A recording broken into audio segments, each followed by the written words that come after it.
রাধা আমাকে বলে, কৃষ্ণ, যদি তুমি জানো যে নিয়তিতে কি আছে তাহলে তাকে বদলে দাও না কেন? মহাদেব আমাকে বলেন যে শ্রীকৃষ্ণ, যদি আপনি এটা জানেন যে সাম্বের নিয়তি এটাই, তাহলে আপনি তাকে বদলানোর চেষ্টা কেন করেন? কেন?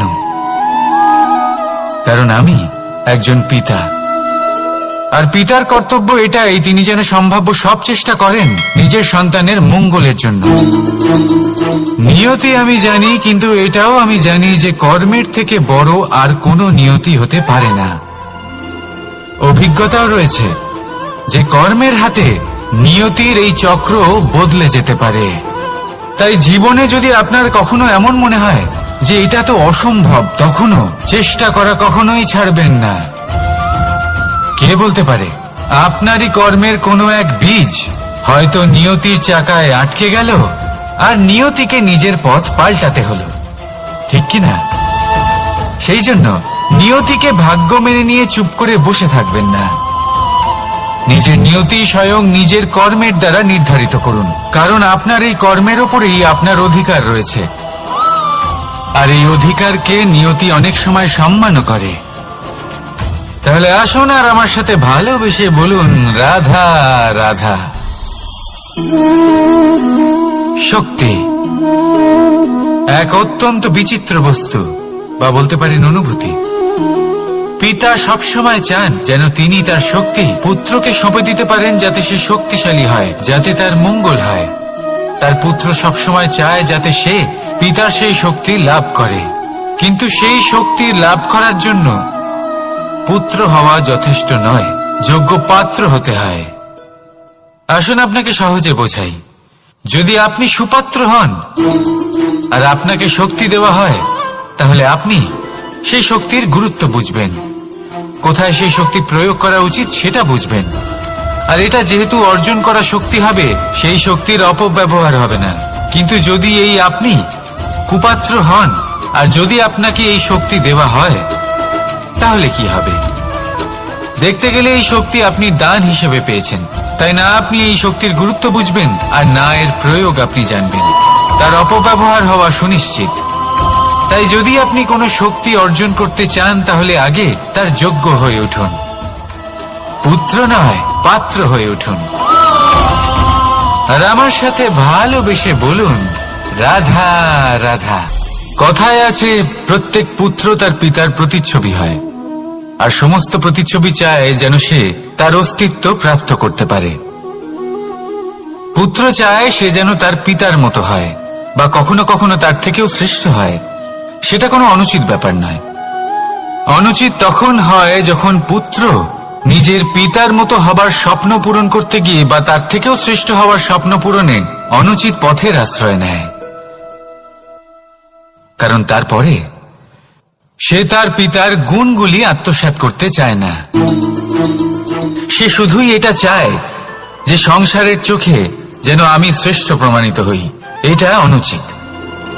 সংসারে এমন অনেক মানুষ আছেন যারা এই কারণে শ্রেষ্ঠ হওয়ার চেষ্টা করেন যাতে তার পরিবারে তার পিতার সম্মান বৃদ্ধি পায়। এমনও মানুষ থাকেন, আর এটাই হলো পার্থক্য উদ্দেশ্যের। মনে রাখবেন, যদি আপনার উদ্দেশ্য শুভ হয় তাহলে পথও শুভ হবে, যদি আপনার উদ্দেশ্য অশুভ হয় তাহলে পথও অশুভ হবে। তাহলে নিজের পিতার মতো হবার চেষ্টা অবশ্যই করুন, তার থেকেও শ্রেষ্ঠ হওয়ার চেষ্টা অবশ্যই করুন, কিন্তু মনে রাখবেন আপনার সংকল্প আর আপনার উদ্দেশ্য এই দুই শুভ হওয়া উচিত। তাহলে আসুন আর আমার সাথে ভালোবেসে বলুন, রাধা রাধা। শক্তি শক্তি অর্জন করা এতটা কঠিন নয় যতটা শক্তি লাভ করার পরে সেই শক্তি সামলানো কঠিন হয়। কারণ যেই মানুষ শক্তি লাভ করে তার মনে গর্ববোধ জন্মায়, জন্মায় অহংকার, জন্মায় জেদ। তাই শক্তি প্রাপ্ত করার সাথে বিনম্র থাকাও অত্যন্ত আবশ্যক। আর এটা আমাদের শেখা উচিত বৃক্ষের থেকে। বৃক্ষ যা আমাদের ফল দেয়, বৃক্ষ যা যত ফল দেয় ততটাই ঝুঁকে যায়।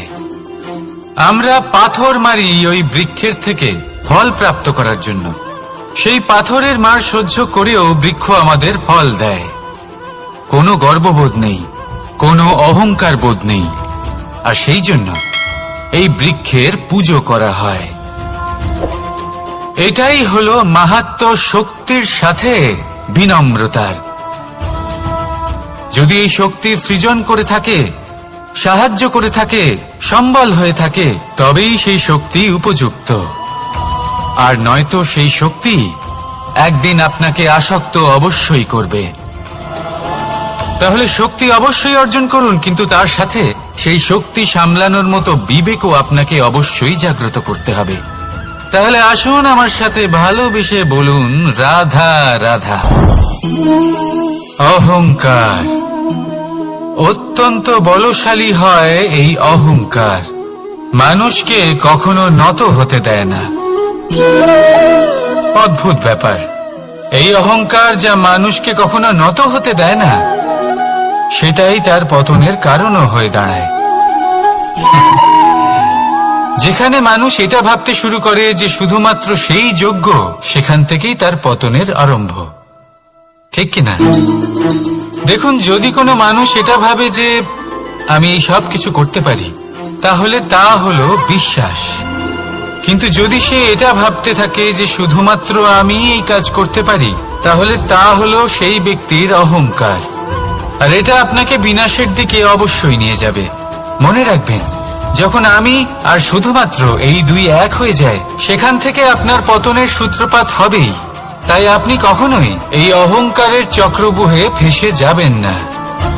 বিশ্বাস রাখুন নিজের ওপর এবং অন্যের ওপরও। আর মনে রাখবেন, বিশ্বাসের মধ্যে বিশ্বের প্রত্যেকটা বস্তু বসবাস করে। তাই এই অহংকারকে ত্যাগ করে ফেলুন আর আত্মবিশ্বাসের ওপর মনোসংযোগ করুন। আর আমার সাথে ভালোবেসে বলুন, রাধা রাধা। মানুষ নিজের জীবনে ঈশ্বরকে খুব মান্য করে। ওনার জন্য কি না করে, ভিন্ন ভিন্ন নামে তাকে স্মরণ করে, তাকে পুজো করে, তার আরাধনা করে। সে জানে যে ঈশ্বর তাকে শক্তি অবশ্যই দেবেন, তাকে সাহায্য অবশ্যই করবেন। কিন্তু যখন প্রশ্ন আসে গুরু এবং ঈশ্বরের, তখন গুরুর মান কখনো কম হওয়া উচিত নয়। কারণ সত্যি বলতে কি, গুরুই হলেন সেই সিঁড়ি যা বেয়ে আপনি ঈশ্বরের কাছে পৌঁছানোর পথ খুঁজে পাবেন। সেই পথ আপনি গুরুর থেকেই পাবেন। গুরু না থাকলে আপনি কখনো ঈশ্বর লাভ করতেই পারবেন না। আর জীবনে অনেক সময় লক্ষ্যের থেকেও অনেক বেশি গুরুত্বপূর্ণ হলো পথ। তাই এই পথের সম্মান করতে শিখুন, অর্থাৎ গুরুকে সম্মান করতে শিখুন। কারণ গুরুই হলেন পরমেশ্বর। তাহলে আসুন আর আমার সাথে ভালোবেসে বলুন, রাধা রাধা। আপনার জীবনে আপনার প্রকৃত বন্ধু আসলে কে? আপনার সব থেকে শ্রেষ্ঠ মিত্র আসলে কে? তিনি যিনি সময় এলে পরে আপনাকে সাহায্য করেন, নাকি তিনি যিনি সময় এলে পরে আপনাকে অর্থ দেন? দেখুন, আমরা হলাম মানুষ, আমাদের জীবনে লেনদেন চলতেই থাকে। এটা আমাদের জীবনের অভিন্ন অংশ। কিন্তু অনেক সময় এমন হয় যে আমরা তাকেই নিজের প্রকৃত বন্ধু বলে মনে করি, যিনি আমাদের একটা বহুমূল্য উপহার দেন। ঠিক কিনা? এবার আপনার জীবনে সেই বহুমূল্য উপহার কোনটা, ওই অমূল্য মিত্র আসলে কে, সেই সিদ্ধান্ত হলো আপনার। কিন্তু যদি আপনি আমাকে জিজ্ঞেস করেন, তাহলে আমার মতে স্বর্ণ, হিরে, মুক্ত, ধন এগুলো বহুমূল্য নয়।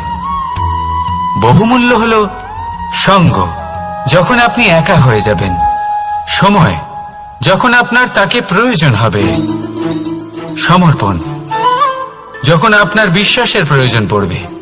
যে মানুষ আপনার প্রতি এই 3 গুণ প্রদর্শন করেন, যিনি আপনার কঠিন সময়ে আপনাকে অবশ্যই সঙ্গ দেবেন, যখন আপনার প্রয়োজন পড়বে আপনাকে অবশ্যই সময় দেবেন, আপনার প্রতি সম্পূর্ণ সমর্পিত থাকবেন, সেই হলো আপনার আসল মিত্র, সেই হলো আপনার প্রকৃত বন্ধু। কারণ সত্যি বললে, বন্ধুত্বের অর্থই হলো নিজেকে সম্পূর্ণরূপে কারোর কাছে সমর্পণ করে দেওয়া। তাই আপনার সেই বন্ধুর জন্য নিজের প্রাণ উজাড় করে দিন। আর ভালোবেসে বলুন, রাধা রাধা।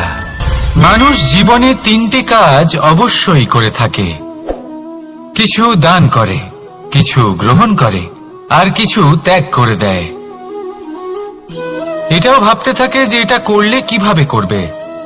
দেবার জন্য পর্যাপ্ত ধন নেই, নেবার জন্য সংসারে অত স্নেহ নেই, আর ত্যাগ করার জন্য জীবনে এত সুখই নেই, তাহলে কিভাবে করবে?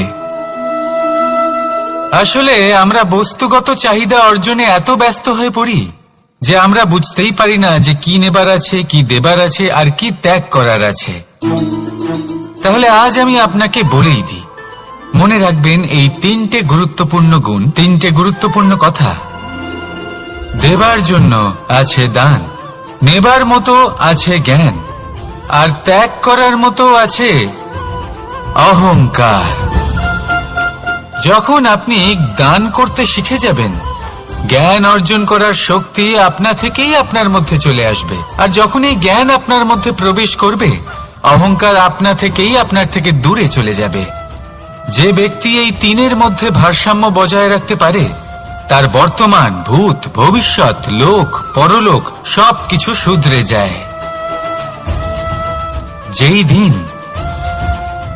আপনি দান করতে শিখে যাবেন, জ্ঞান আহরণ করতে শিখে যাবেন, অভিমান ত্যাগ করতে শিখে যাবেন, আপনার সর্বশক্তিশালী, সর্বশক্তিমান পরমেশ্বরেরও প্রয়োজন পড়বে না।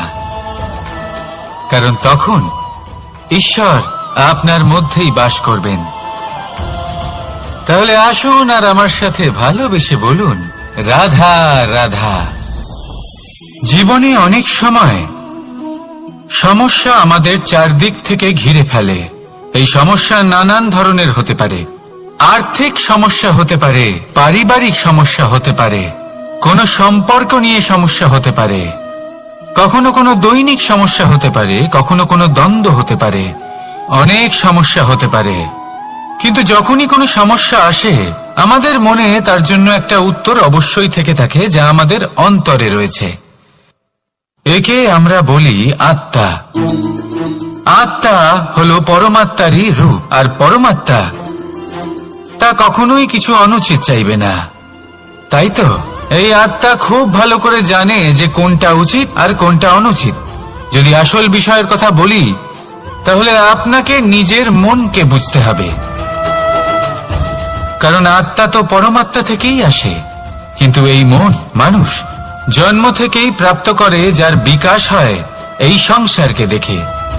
যেদিন আপনার এই মন আর আপনার এই আত্মা, এই দুই এক হয়ে যাবে, আত্মসাৎ হয়ে যাবে, সেদিন আপনার জীবনে না কোনো সমস্যা থাকবে, না কোনো ঝঞ্ঝাট থাকবে, না কোনো সংকট থাকবে।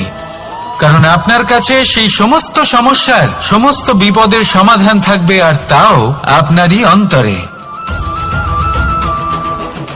তাহলে আসুন আর আমার সাথে ভালোবেসে বলুন, রাধা রাধা। ভক্তি আর শক্তি, এই দুইয়ের মধ্যে সম্পর্ক অত্যন্ত সরল। মানুষ ভক্তি করেন যাতে তিনি শক্তি লাভ করতে পারেন, আর শক্তি লাভ করার পরে ভক্তিভাব ভুলে যান, আর শক্তির প্রতি আসক্তিতে মত্ত হয়ে যান, আর সেখান থেকেই তার বিনাশ শুরু হয়। কেন? কারণ ভক্তির দ্বারা প্রাপ্ত শক্তি অন্য কারোর হিতের জন্য ব্যবহার করতে হয়, অন্য কারোর মঙ্গল করার জন্য ব্যবহার করতে হয়, কারোর বিনাশের জন্য নয়। এবার যদি আমি আপনাদের একটা উদাহরণ দিয়ে বোঝাই, তাহলে কোদাল দিয়ে আমরা মাটি কোপাতে পারি, একটা গর্ত খুঁড়তে পারি, যাতে একটা নতুন বৃক্ষ জন্ম নিতে পারে। একটা বৃক্ষ যা অন্য জীবকে ফল প্রদান করবে, যাত্রীদের ছায়া প্রদান করবে। কিন্তু এই কোদালের ব্যবহার যদি আমরা অন্য কারোর ক্ষতি করার জন্য করি, তাহলে ক্ষতি শুধুমাত্র আমাদেরই হবে।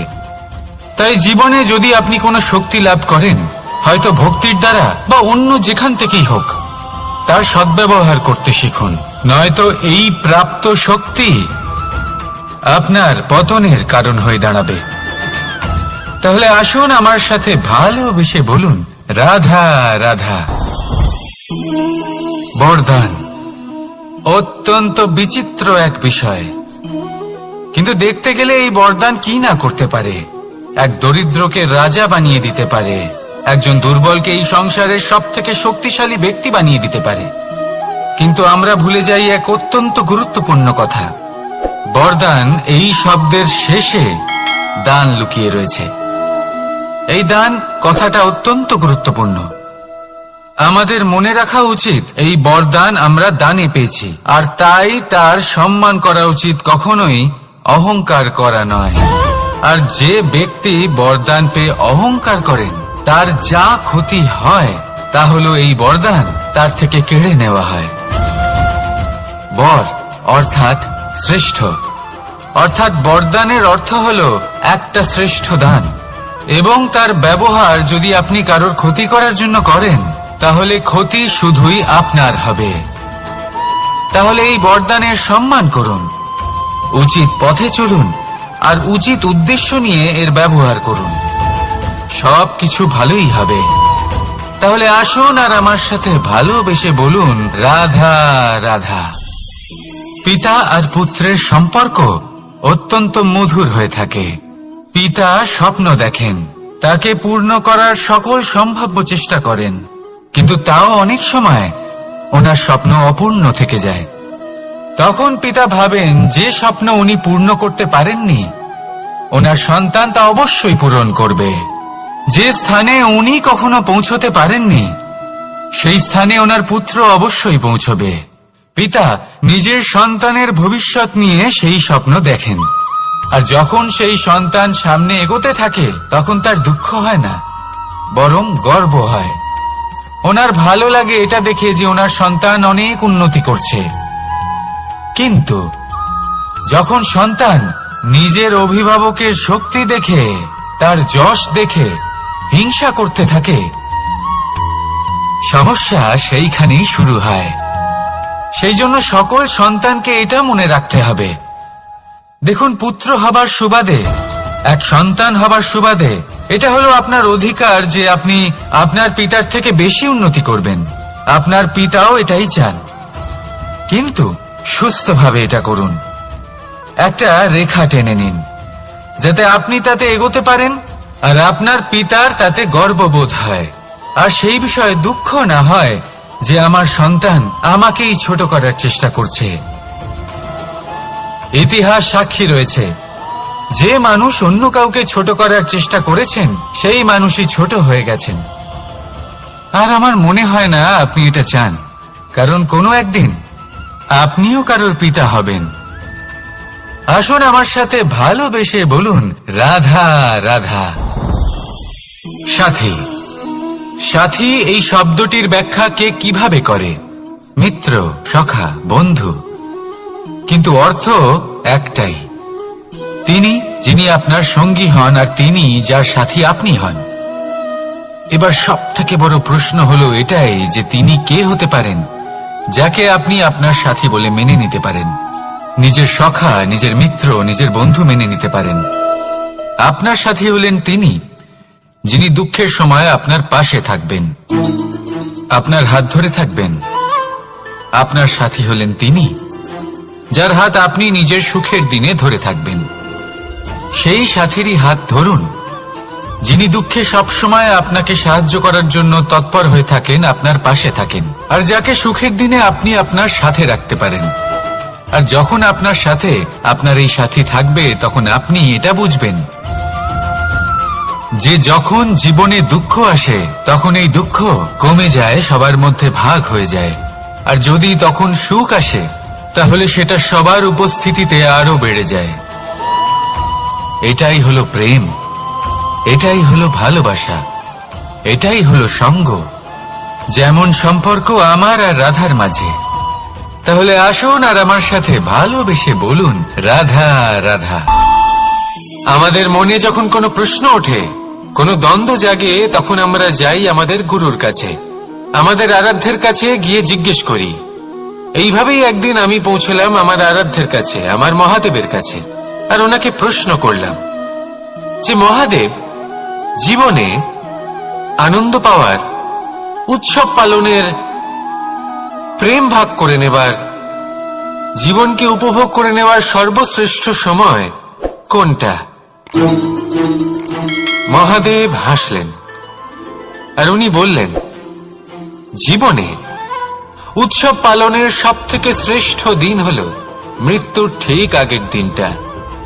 প্রেম ভাগ করে নেওয়ার সবথেকে শ্রেষ্ঠ মুহূর্ত হল মৃত্যুর ঠিক আগের মুহূর্ত।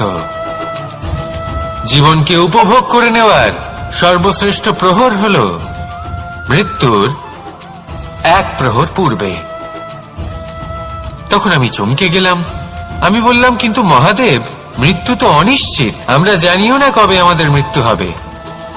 মহাদেব আবার হাসলেন। উনি বললেন যে যদি আমরা এভাবে জীবন কাটাই যে আমরা জীবনের প্রত্যেক দিন, প্রত্যেক মুহূর্ত, প্রত্যেক প্রহর শেষ বলে মনে করি, তাহলে আমাদের সমস্ত জীবন আনন্দের সাথেই অতিবাহিত হবে। কি বলেন? তাহলে আপনিও এই কথা মনে রাখুন আর আমার সাথে ভালোবেসে বলুন, রাধা রাধা।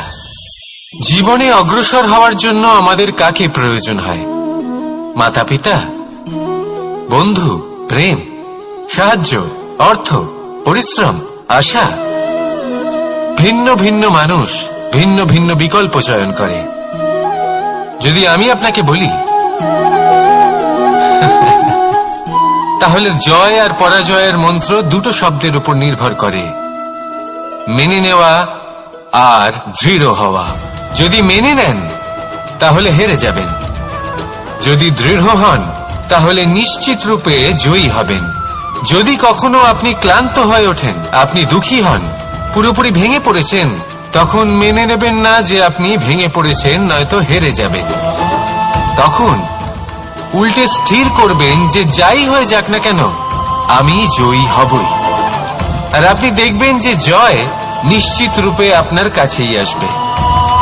তাহলে এই কথা মনে রাখবেন আর আমার সাথে ভালোবেসে বলবেন, রাধা রাধা। সময়, জীবন, কাল। দেখতে গেলে এই তিনটি শব্দ একটি শব্দেরই সমার্থক শব্দ মনে হয়, কিন্তু এই শব্দগুলির অর্থ কি সমান? কখনোই নয়। হ্যাঁ, এই সময় চলতে থাকে, জীবন চলতে থাকে, কালচক্র চলতে থাকে। এই সময় কেটে যায়, কিন্তু এই জীবন, একে যাপন করতে হয়। কি বলেন? এই জীবনে কিছু করুন বা কিছু না করুন, জীবন এমনি কেটে যাবে, আপনি জানতেও পারবেন না। কিন্তু সেটা আমাদের উদ্দেশ্য নয়, একে যাপন করতে হবে। এই জীবনে প্রেরণা পেতে শিখুন, প্রেরণা দিতে শিখুন, আহ্বান গ্রহণ করতে শিখুন, আহ্বান জানাতে শিখুন, মহান কাজ করতে শিখুন, ধন্যাত্মক বোধ জাগিয়ে তুলুন। জীবন অতিবাহিত করার অর্থ কি তা আপনি শিখে যাবেন। কারণ সময় কেটে যায়, সমস্ত যুগ কেটে যায়, কিন্তু জীবনের রীতি জীবন কাটিয়ে দেওয়া নয়, জীবন যাপন করা। এই জীবন সম্পূর্ণরূপে অনুভব করতে হবে, নতুন পথ বানাতে হবে। এবারে যদি এই জীবন বাঁচার সময় একবার ভেবে দেখুন, যদি মনে প্রেম থাকে, সদ্ভাবনা থাকে, তাহলে কি হবে? এই জীবনকে বাঁচার অনুভূতিটাই অন্যরকম হয়ে যাবে, একটা আনন্দময় অনুভূতি লাভ করবেন। তাহলে এটাই করুন আর আমার সাথে ভালোবেসে বলুন, রাধা রাধা। আপনি কি কখনো কোনো জলের ধারা দেখেছেন? তার সামনে যতই মাটি থাকুক না কেন, যতই কাদা থাকুক না কেন, যখন এই জলের ধারা বইতে আরম্ভ করে দেয়, তখন এই কাদাকে নিজেই ধুয়ে নিয়ে যায়। ওই কাদাকে ধুয়ে দেয় এবং নিজের পথ নিজেই তৈরি করে নেয়। তাহলে আপনিও এরকম জলের মতো হয়ে উঠুন। যদি হয়ে উঠতে পারেন, তাহলে নিজের মনের, নিজের ভাবনার, নিজের জীবনের যত অনাবশ্যক তত্ত্ব আছে, অনুপযোগী অংশ রয়েছে, অর্থাৎ অপরিষ্কার অংশ রয়েছে, তা নিজে থেকেই নির্মল হয়ে উঠবে। আর যেরকম জলের ধারা কখনো থেমে থাকে না, সব সময় বয়ে চলে, সেইভাবে আপনিও কখনোই থামবেন না, সবসময় বয়ে চলুন, এগোতে থাকুন। পথে যদি অনেক বিপদ আসে, সমস্যা আসে, থামবেন না, তার উপর নিরন্তর প্রহার করুন, নিরন্তর প্রয়াস করুন আর অগ্রসর হন। আপনি ভেবে দেখুন, এই জলের ধারা কখনো থেমে থাকে না, সবসময় বয়ে চলে, বিপদের সম্মুখীন হয়ে তাকে সাথে বয়ে নিয়ে চলে। সেই জন্য জলের ধারা, প্রবাহমান এই ধারা, এর থেকে কখনো দুর্গন্ধ আসে না, এতে কখনো ময়লা জমতে পারে না, বরং পালিত হয় সুন্দর প্রাণবন্ত জীবজন্তু, যেমন সুন্দর ছোট মাছ। তাই আপনিও এটাই করুন, কখনো থামবেন না, শুধু চলতে থাকুন, জলের ধারার মতো বইতে থাকুন।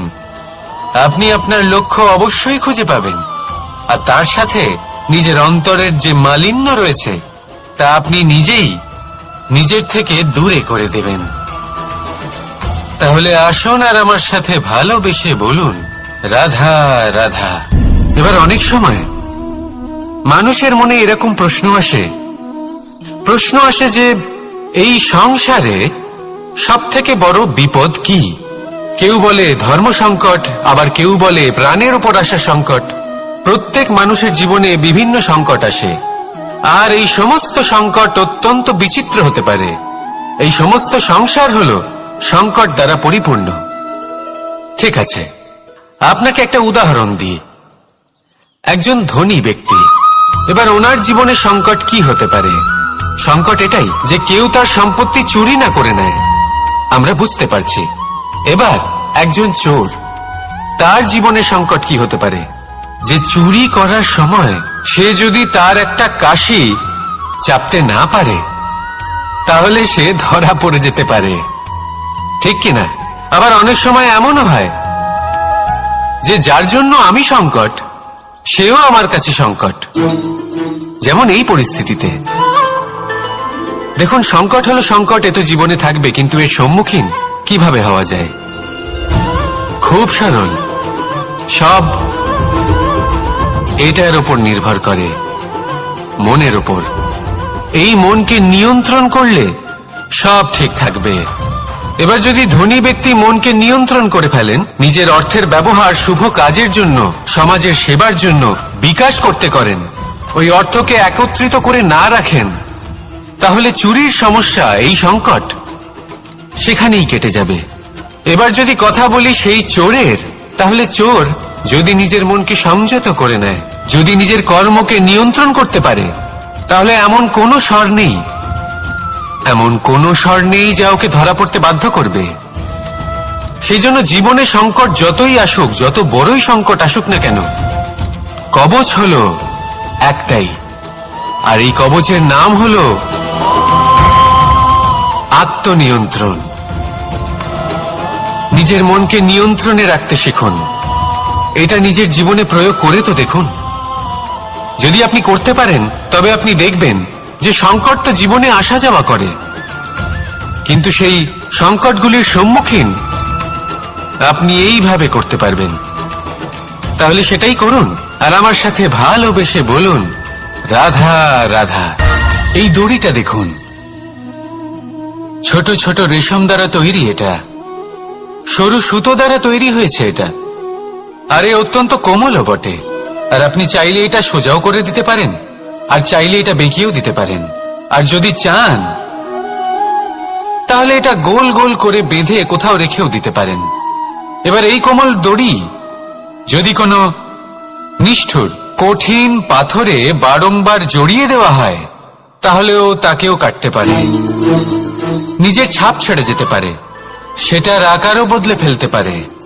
এবার এর কারণ কি? এর কারণ হলো অভ্যাস আর নিরন্তর প্রচেষ্টা। যদি আপনিও চেষ্টা করেন আর নিরন্তর কর্ম করে যান, তাহলে আপনার প্রারব্ধ পাথরের মতো কঠিনই হোক না কেন, তাতে ভাঙন ধরিয়েও আপনি নিজের লক্ষ্যে অবশ্যই পৌঁছতে পারবেন। একটা গুরুত্বপূর্ণ কথা মনে রাখবেন, সুকর্মের অভ্যাস আর নিরন্তর প্রয়াস, এই হলো সাফল্যের মন্ত্র। তাহলে জীবনে এই মন্ত্র আনুন, আর আমার সাথে ভালোবেসে বলুন, রাধা রাধা। বসন্ত ঋতু, এই সময় মন আনন্দে ভরে থাকে, এমন মনে হয় যেন আমরা আকাশে বিচরণ করতে চলে যাই, কিন্তু সেটা তো সম্ভব নয়। সেই জন্য হয়তো আমরা ঘুড়ি ওড়াই, এই ঘুড়িকে নিজেদের প্রতিরূপ মনে করে। এবার অনেক মানুষ আছেন যারা ঘুড়ি ওড়ান, কিন্তু এই কর্মের সারমর্ম কি সেটা কজন বুঝতে পারেন? আপনি এটা মনে করুন যে আপনি হলেন সেই ঘুড়ি, আর এই সুতো যিনি ধরে রয়েছেন তিনি হলেন পরমাত্মা। আর এই সুতো যেখান থেকে শুরু হয় সেই লাটাই হলো আমাদের কর্মচক্র। এবার আপনি নিজেই অনুমান করুন যে এই উড়ান কার ওপর নির্ভরশীল, পরমাত্মার ওপর আর আপনার কর্মের ওপর। যদি পরমাত্মা আপনার হাত ধরে থাকেন, আপনার সাথে থাকেন, যদি আপনি শুভ কর্ম করতে থাকেন, আপনি এই আকাশে উড়তে থাকবেন। কিন্তু কোথাও যদি পরমাত্মার সাথে এই বন্ধন ছিন্ন হয়, আপনার কর্মচক্র খারাপ হয়ে যায় বা থেমে যায়, তাহলে আপনার এই ঘুড়ি কেটে যাবে আর দূরে কোনো গাছের ডালে গিয়ে আটকে যাবে। তাই শুধুমাত্র ঘুড়ি ওড়াবেন না, তার থেকে শিখুন, পরমাত্মার সাহচর্যে থাকুন, সবসময় শুভ কর্ম করতে থাকুন আর সবসময় এই আকাশে উড়তে থাকুন। আসুন আর আমার সাথে ভালোবেসে বলুন, রাধা রাধা। জীবনে লক্ষ্য লাভ কি করে করতে হয়? কেউ বলবে বন্ধুদের সাহায্যে, কেউ বলবে প্রেমের সাহায্যে, কেউ বলবে নিরন্তর চেষ্টা করলে, কেউ বলবেন পরিশ্রম করলে, কেউ বলবেন ঈশ্বরের আশীর্বাদে, ইত্যাদি ইত্যাদি। আমি আপনাকে বুঝিয়ে বলি, এই যেমন ত্রিলোক আছে, অর্থাৎ 3 লোক আছে, যাকে সঞ্চালন করে ত্রিদেব বা 3 জন দেবতা।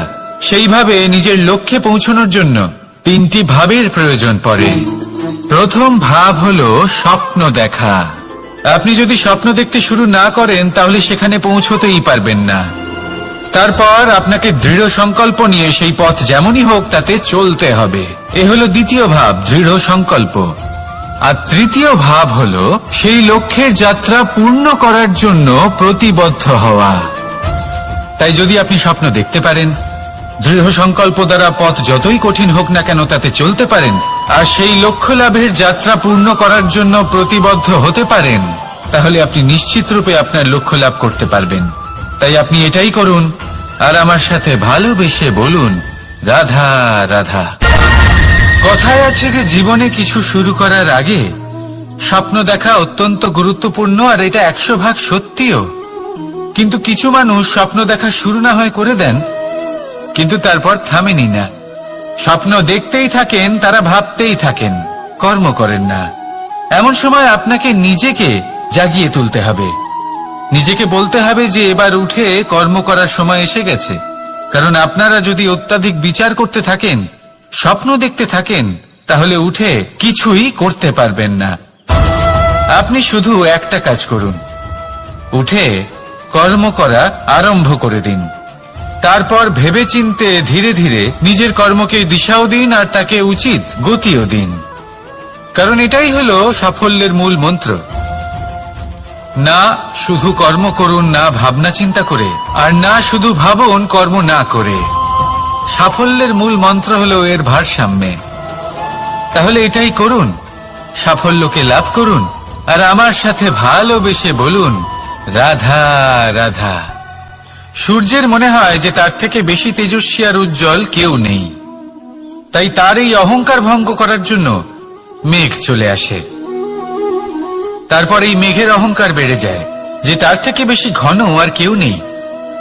তারপরে বাতাসের একটা প্রবল দমক আসে আর মেঘেদের ছিন্ন ভিন্ন করে দিয়ে চলে যায়।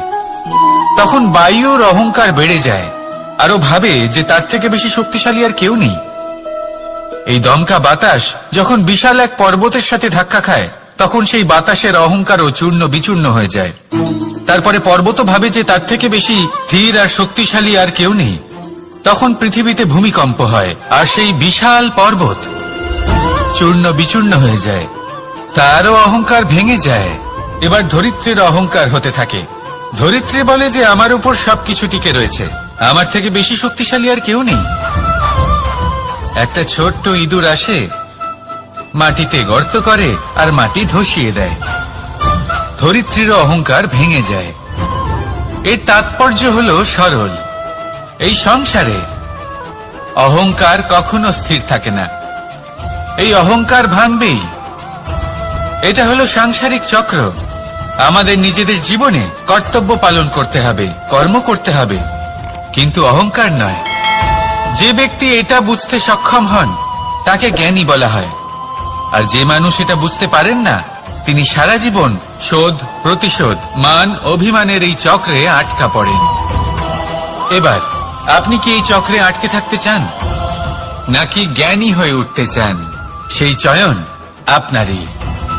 আসুন আর আমার সাথে ভালোবেসে বলুন, রাধা রাধা।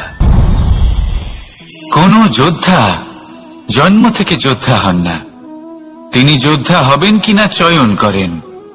তিনি যোদ্ধা হবেন বলে তখনই স্থির করেন যখন তিনি পিছু হটবেন না বলে দৃঢ় প্রতিজ্ঞ হন।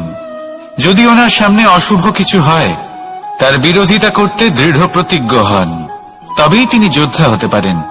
কেউই যোদ্ধা হয়ে এই পৃথিবীতে জন্মগ্রহণ করেন না। আপনি কি হতে চান? সেই দর্শক হতে চান যারা যুদ্ধভূমিতে বসে থেকে অন্য কারোর জয়ে উচ্ছ্বাস প্রকাশ করেন, নাকি সেই যোদ্ধা হতে চান যিনি নিজের শৌর্য দিয়ে বীরত্ব দিয়ে পরাক্রম প্রদর্শন করেন এবং যার প্রশংসা যুগ যুগ ধরে হয়ে চলে? সিদ্ধান্ত আপনারই। আসুন আর আমার সাথে ভালোবেসে বলুন, রাধা রাধা। সাফল্য খুব সহজ এক শব্দ। এটা হলো সেই সব শব্দের মধ্যে অন্যতম যা মানুষ একটু বুঝলেই ভাবেন সব বুঝে ফেলেছি, আর যেই উনি বুঝতে পারেন সাফল্য কি, আজীবন সেই সাফল্যের পেছনেই ছুটতে থাকেন। এই সাফল্য হলো একটা খেলার মতো, যাতে মানুষ নিজের সমস্ত জীবন বাজি লাগিয়ে দেন। আর প্রত্যেক খেলার মতোই এরও কিছু নিয়ম রয়েছে। আর প্রাথমিক নিয়ম হলো এই সাফল্য লাভ করার জন্য সাফল্য লাভ করার স্বপ্ন আপনাকে অবশ্যই দেখতে হবে আগে। হ্যাঁ, কিন্তু শুধুমাত্র স্বপ্ন দেখলেই কিছুই হবে না। স্বপ্ন দেখুন, তারপরে আপনার নিজের নিদ্রাকে ভঙ্গ করতে হবে, দিনরাত পরিশ্রম করতে হবে, দিনরাত চেষ্টা করতে হবে, তবেই এই সাফল্য আপনার কাছে আসবে আর আপনার পদানত হবে। তাহলে স্বপ্ন দেখুন আর পরিশ্রম করে তাকে সার্থক করুন। যদি এটা করেন তবেই সাফল্য সহজেই আপনার কাছে আসবে। আর তখন মন প্রসন্ন হয়ে বলবে, রাধা রাধা। সমস্যা, প্রত্যেকের জীবনেই সমস্যা আসা যাওয়া করে, আর প্রত্যেক মানুষ সমস্যা আসার পর তার সমাধান খুঁজতে উঠে পড়ে লাগেন। কিন্তু যখনই সমস্যার সমাধান হয়ে যায় আমরা সুপ্রসন্ন হয়ে যাই এবং অসাবধানও হয়ে যাই। আমাদের মনে হয় যে আমরা সম্পূর্ণরূপে সমস্যার অন্ত করেছি, কিন্তু কোথাও না কোথাও একটা ছোট্ট বীজ রয়েই যায়, আর সেই বীজ আমাদের অসাবধানতার ছত্রছায়ায় বড় হতে থাকে, আর তারপর মহা সংকট হয়ে আবার আমাদের উপর আক্রমণ করে। এই সংকট যে কোনো রূপে আসতে পারে, কোনো শত্রুর রূপেও আসতে পারে, বা কোনো মহামারীর রূপেও আসতে পারে। সেই জন্য সবসময় সাবধান থাকাই উচিত, কারণ অসাবধান হলে কি হয়, আমাদের সুরক্ষা চক্রে একটা ছেদ উৎপন্ন হয়, আর আমাদের শেষ করতে পারে এমন এক বাণ সেই ছেদ বিন্দু হয়ে আমাদের হৃদয়ে প্রবেশ করতে পারে। তাই যে কোনো সমস্যার সমাধান করুন, জয়ী হন, উৎসব পালন করুন, কিন্তু সাবধানে থাকবেন। আসুন আর আমার সাথে ভালোবেসে বলুন, রাধা রাধা। আমাদের জীবনে দুই ধরনের সম্পত্তি হয়ে থাকে, এক হলো ভৌতিক সম্পত্তি, এক হলো জৈবিক সম্পত্তি। অর্থ, সম্পদ, সুবিধে, খাদ্য এইসব ভৌতিক সম্পত্তির মধ্যে পড়ে। ব্যক্তি, মিত্র, পরিবার, আমাদের আপনজন, আত্মীয় স্বজন সব জৈবিক শ্রেণীতে পড়ে। আর প্রত্যেক মানুষের পক্ষে এই বিভাজন বোঝা অত্যন্ত আবশ্যক, কারণ মূলত আমাদের ব্যবহার দুই রকমের হয়ে থাকে, হয় আমরা ভালোবাসি বা আমরা সদ্ব্যবহার করি। আর সবথেকে বড় ভুল আমরা তখন করি যখন আমরা বুঝতেই পারি না যে ভালোবাসবো কাকে আর ব্যবহার করব কাকে। আমরা ভৌতিক সম্পত্তি ভালোবেসে ফেলি আর ব্যবহার করি জৈবিক সম্পত্তিকে, যেখানে এটা অনুচিত। জৈবিক সম্পত্তিকে ভালোবাসুন আর ভৌতিক সম্পত্তিকে ব্যবহার করুন।